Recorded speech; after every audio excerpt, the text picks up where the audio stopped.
Chaos in Heilongjiang, drastic temperature plunge causes apartment cracks, funeral parlor roof collapses, disrupts public bus services. Mother of Jiamusi building collapse victim alleges pressure from authorities, chooses divorce over compromise. China's state-owned enterprises rise as private companies face collapse in real estate turmoil. 42% Eurozone companies want friendshoring. China is a big risk for supply chains. It's all covered in today's China Truths. Chaos in Heilongjiang, drastic temperature plunge causes apartment cracks, funeral parlor roof collapses, disrupts public bus services. In recent events, northern China experienced a sudden temperature drop, resulting in heavy snowfall in the northeast. Residents have expressed concerns about cold air infiltrating their homes, causing a progressive drop in room temperatures. Notably, on November 7th, a netizen raised the issue of wall cracks in the student dormitories at Heilongjiang University of Traditional Chinese Medicine. These cracks were observed on the 4th, 5th, and 6th floors. As of the morning of the 8th, the matter of wall cracks remains unresolved. In response, an official from the university's logistics department informed the media that the university had relocated some of the affected dormitory students. Representatives from the Heilongjiang Provincial Department of Education mentioned that they are not familiar with the matter. In response, some netizens from Heilongjiang pointed out, it's not that they are unaware. The cracks occurred last year and the year before, and students raised the issue, but the school simply used cement to patch it up. It's truly astonishing. How can children live in buildings of such poor quality? This is substandard construction, and it's not unreasonable to call for the death penalty. The residents inside are all children. In a report by the paper on November 7th, a video circulating online claimed that the roof of a building at a funeral parlor in Kitay, Heilongjiang, had collapsed. A day later, the Kitay Civil Affairs Bureau provided a response, explaining that the snowstorm had caused some decorative colored steel plates on the eaves of a section of the funeral parlor's roof to come loose. Thankfully, no injuries occurred as a result of this detachment, as the affected portion was purely decorative and had no impact on the structural integrity of the building. Before the incident involving the collapse of the funeral parlor roof in Kitay, we had already reported on another tragic event that occurred on the evening of the 6th when the fitness sports center in Huanan County, Heilongjiang, suddenly collapsed. This tragic incident resulted in at least 3 fatalities and 1 injury. Additionally, a man lost his life due to exposure to the icy and snowy conditions near his home in Boli County, Kitay City. The aftermath of the snowstorm in Heilongjiang has had wide-reaching implications, including flight cancellations, school closures, and highway shutdowns, causing significant disruptions to residents' daily lives. Videos circulating online revealed the extent of the issue, with numerous cars in Heilongjiang buried under heavy snow, and individuals struggling to uncover their vehicles, sometimes spending hours digging through multiple layers of snowbanks to retrieve them. Similar circumstances were observed in Jilin province. Furthermore, China News reported that over 1 million users in Jilin province experienced power outages on November 6th. The severe snowstorm in the northeast also had repercussions in Beijing, with multiple train services originating from and arriving at Beijing Chaoyang Station and Harbin Station suspended on November 7th and 8th. Numerous videos captured the aftermath of the disaster, depicting the streets of Harbin turning into natural ice skating rinks. Strong winds caused a robust man to fall, and near the high-speed railway station, people attempted to create a human barrier by holding hands to shield themselves from the gale. However, the powerful winds left them stumbling like bowling pins, struggling to regain their footing. As a result of the blizzard's impact, authorities in Inner Mongolia reported receiving notifications about individuals going missing in the heavy snow. In response, rescue teams were immediately deployed to conduct extensive search operations. As of now, it is confirmed that 8 people have tragically lost their lives, 37 missing persons have been located alive, while 1 person remains unaccounted for. Mother of Jiamusi building collapse victim alleges pressure from authorities, chooses divorce over compromise. In connection to the tragic incident where the roof of the sports arena collapsed at Heilongjiang Fitness Gymnasium in Jiamusi City, Huanan County, Heilongjiang, leading to 3 fatalities and 1 injury, several videos were shared on Douyin, the Chinese video sharing platform TikTok, on November 8. These videos featured the mother of one of the victims, who passionately criticized the local authorities. The mother alleged that both the father and uncle of her deceased child held public service positions, and the local authorities in Huanan County had exerted pressure on her family due to this circumstance. In her distress, the mother depicted her son as remarkably courageous and revealed that she had meticulously planned his future, even envisioning the details of his future wedding. However, all these dreams have been shattered, and she sorrowfully exclaimed, "Now, I find myself preparing for my child's funeral." A funeral! She went on to reproach the authorities in Huanan County, asserting, "They are exploiting the employment status of the 2 public servants in our family to exert pressure on me. It's just because of them that I am willing to divorce my husband, and I have severed all connections with my son's uncle. This child is mine, I brought him into this world, and I raised him. Do they think they can intimidate me? It's not going to work. This matter needs to be thoroughly investigated. I no longer desire the job. My husband will initiate a divorce process tomorrow, and I will formally sever ties with my son's uncle. We will sign the agreement tomorrow. This child is mine, and no one has the authority to say otherwise." The mother and other parents strongly criticized the Huanan authorities, stating, "They're not human, the Huanan government is not human." Subsequently, the mother collapsed on the ground. The mother's harrowing experience has evoked sympathy from many netizens. Based on publicly available information, the Heilongjiang Fitness Gymnasium in Huanan County, where the incident occurred, only commenced operations on January 22, 2018, so there should be no issues related to long-term disrepair. Despite a slightly higher amount of snow on that day, it did not surpass previous records.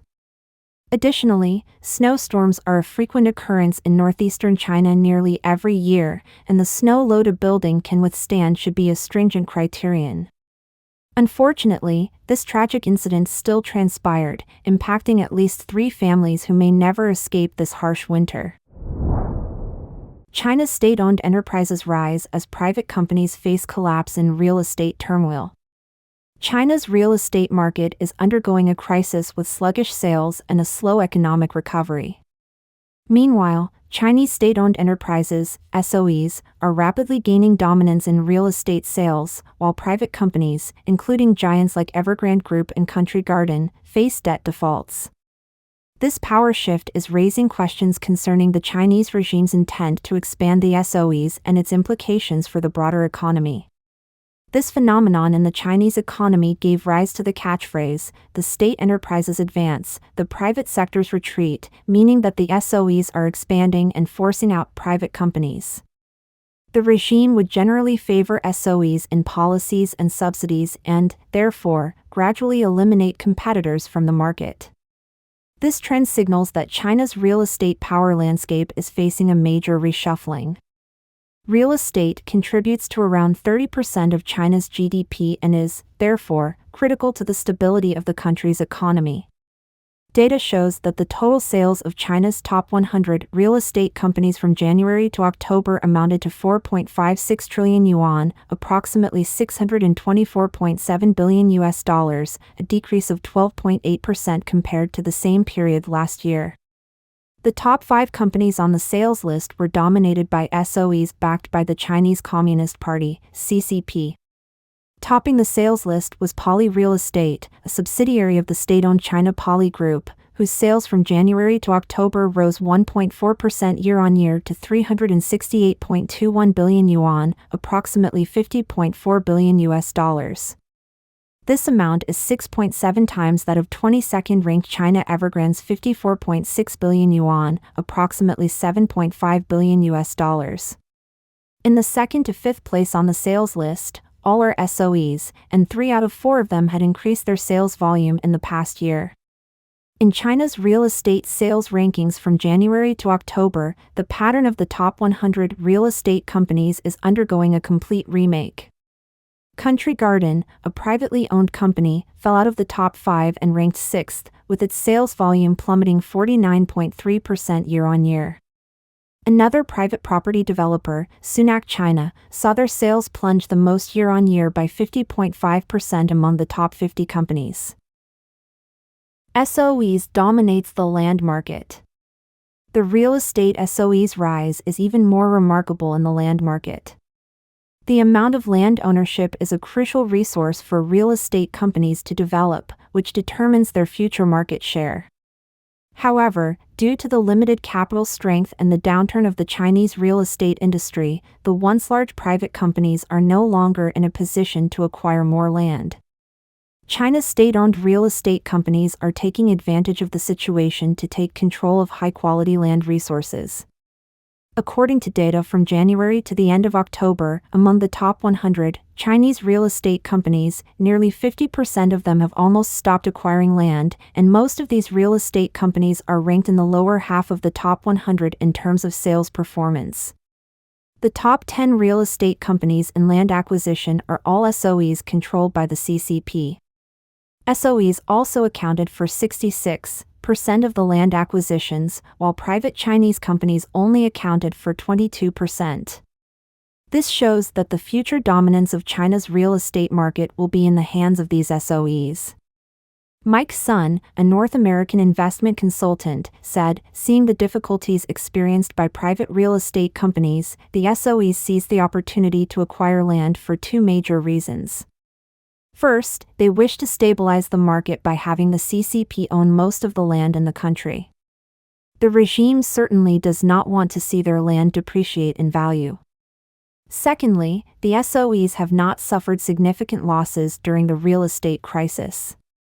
So they are taking advantage of the decline of the private companies to accelerate their goal of expanding state ownership at the expense of privately owned companies, thus achieving dominance in the real estate power map. Mr. Sun believes that the economic development model led by real estate development and urbanization since 1998 has come to an end and that the collapse of the real estate sector is inevitable. Since the second half of 2021, property prices in China have continued to fall, breaking the previous market trend of only rising prices.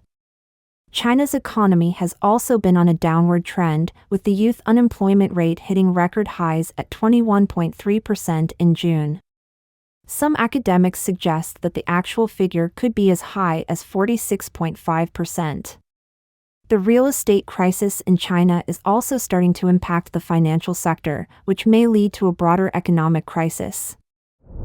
42% Eurozone companies want FriendShoring. China is a big risk for supply chains.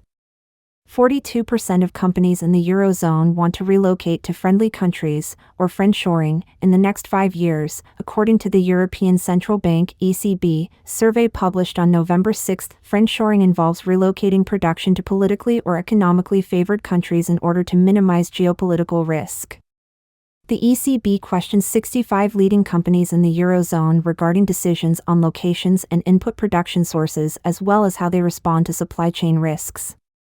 The survey found that almost half of the firms see geopolitical risk was the most frequently cited factor behind decisions to relocate production into the EU, as they consider the risk as a key factor for their planned moving decision.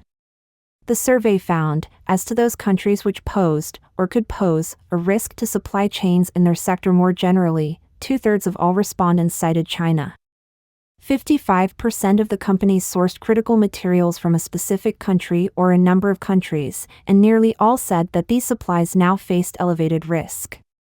According to the survey, a large majority of these identified China as that country, or one of those countries, with all of them considering this an elevated risk. It noted, China was the dominant source of critical inputs and also the country most frequently mentioned in terms of perceived risks. Regarding key materials sourcing, 80% of companies want to source inputs from neighboring countries, nearshoring, or /in from FriendShoring nations, compared with 55% in the last 5 years. The trend highlights the firm's efforts to mitigate growing geopolitical risk and enhance supply chain security. The survey also found that 60% said production location and input sourcing changes have increased prices in the last 5 years but expect the trend to lower in the future. China's challenging and unpredictable business environment. The above survey may as well reflect a trend among EU businesses in China. European Union Chamber of Commerce in China, Eurocham, in its China's Business Confidence Survey 2023 report, also highlights the worsening business environment in the country. The report found that 64% of respondents said doing business in China became harder last year. The report said, the deterioration of business sentiment that has taken place over the last 3 years has been significant and cannot be reversed overnight. 11% of European firms have shifted their businesses out of China, and 20% have considered doing so. Also, 38% have observed Chinese customers and suppliers shift investments out of the country. Moreover, 53% of respondents said they have yet to plan to expand their business operations in China in 2023, up 15% from a year ago. 75% have reviewed their supply chain strategies over the past 2 years. The report said, as a result of China's more challenging and unpredictable business environment, European companies' investment and operational strategies are being adjusted accordingly. The 2 top reasons for EU businesses to shift or consider moving out of China include minimizing China's decoupling impact and increasing the resilience of their supply chains. This trend shows that investors intend to de-risk and build resilience, rather than for purely business reasons. Jens Eskelund, president of the European Union Chamber of Commerce in China, said in a statement at that time, "The negative trends we see in this year's survey are concerning and reflect both recent challenges brought by uncertainties in China's policy environment and rising geopolitical tensions, and the persistence of long-standing market access barriers." U.S. firms also found the same deteriorating business conditions in China, as reflected in a survey from the American Chamber of Commerce in Shanghai. It noted that the investment climate for U.S. businesses in China was the worst in decades. Don't forget to comment in the section below to share your opinions on today's topic with us. If you find the information helpful, please share this video with a friend to watch together. This will be a great source of motivation for our team to produce more and more quality and reliable videos. And also don't forget to like and subscribe to see more interesting topics from China Truths. Thank you for tuning in.